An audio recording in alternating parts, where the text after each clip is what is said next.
Hello viewers, welcome back to my YouTube channel. நம்ம இன்றைக்கி என்ன பார்க்க போகிறோம் அப்படின்னா உளுந்து கொழுக்கட்டை தான் பார்க்க போகிறோம். என்னோடய ஸ்டைலில் பார்க்கலாமா? அதுக்கு நான் உளுந்தை ஒரு 3 மணி நேரம் ஊற வச்சு எடுத்திருக்கேன். இந்த மாதிரி உடைச்சா உடையணும், அந்த மாதிரி பதத்துக்கு எடுத்துக்கோங்க. கொஞ்சம் உப்பு, அதுக்கப்புறமா கொஞ்சம் பெருங்காயம் சேர்த்தி நல்லா கொரன்னு மிக்ஸி ஜாரில் போட்டு ரொம்ப ஃபைன் பேஸ்ட்டாக இல்லாமல் சும்மா கொரப்பாக அரைச்சி எடுத்துக்கோங்க. கூட பச்சை மிளகா, சிவப்பு மிளகா தண்ணியில் ஊற வச்சுருக்கேன், அதையும் சேர்த்தி நம்ம மிக்ஸி ஜாரில் போட்டு நல்லா அரைச்சிக்கலாம்.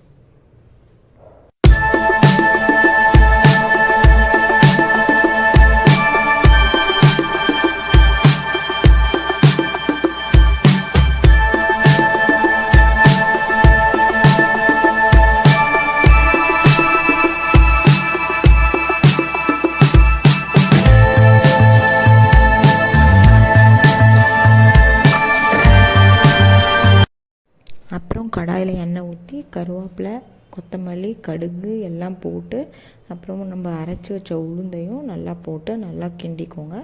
அது பச்சை வாசம் போகிற வரைக்கும் நல்லா கிண்டிக்கோங்க. ஒரு உப்புமா பதத்துக்கு நம்ம ஃபுல்லாக கிண்டி எடுத்துக்கலாம். நல்லா பச்சை வாசம் போகணும், இல்லைன்னா சாப்பிட நல்லா இருக்காது. அது கெட்டியாக கொஞ்சம் நல்லா உப்புமா மாதிரி இந்த மாதிரி பதத்தில் நீங்கள் பார்த்து எடுத்து வச்சுக்கோங்க. அதுக்கப்புறமா நம்ம இட்லி தட்டில் நம்ம மாற்றி வைக்க போகிறோம். பேட்சாக இந்த மாதிரி இட்லி தட்டில் கொஞ்சம் கொஞ்சமாக எடுத்து நம்ம இது குக்கரில் வேக வைக்க போகிறோம். விசில் விடுறதில் ஆவியில் வேக வைக்க போகிறோம். நம்ம இட்லி எப்படி வேக வைக்கணுமோ அந்த மாதிரி நம்ம ஆவியில் வேக வைக்க போகிறோம்.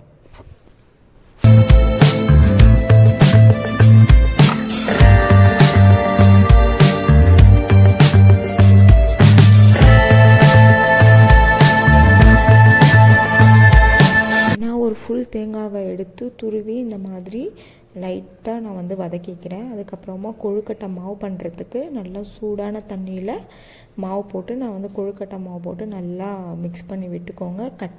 கட்டி தட்டாமல் நல்லா மிக்ஸ் பண்ணி எடுத்துக்கோங்க. இந்த மாதிரி பதத்துக்கு வரணும். அந்த மாதிரி பதம் வர வரைக்கும் நல்லா மிக்ஸ் பண்ணி நல்லா கிண்டி எடுத்து வச்சுக்கோங்க ஒரு சைடில். அதுக்கப்புறமா நம்ம வேக வச்ச உளுந்தையை எடுத்து அதுக்கப்புறமா நம்ம சைடில் தேங்காய் அரைச்சி வச்சுருந்தோம் இல்லையா, அந்த தேங்காவை இது கூட நம்ம போட்டு மிக்ஸ் பண்ணிக்கலாம்.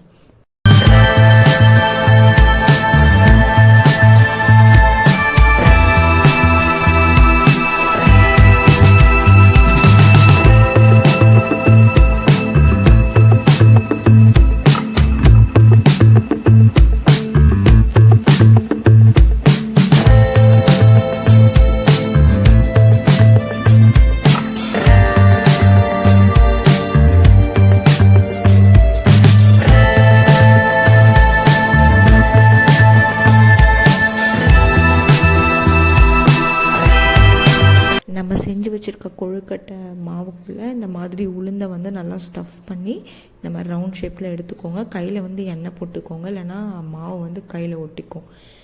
அப்புறமா நம்ம செஞ்சு வச்ச கொழுக்கட்டை எல்லாம் நம்ம இட்லி தட்டில் வச்சு நல்லா ஸ்டீம் பண்ணிக்கலாம். ஒரு 20 மினிட்ஸ் நல்லா ஸ்டீம் பண்ணி விட்டு எடுத்தால் இந்த மாதிரி அழகாக வந்துடும். சாப்பிட்டு பார்த்துட்டு என்ஜாய் பண்ணுங்கள். Thank you. See in the next video. Bye.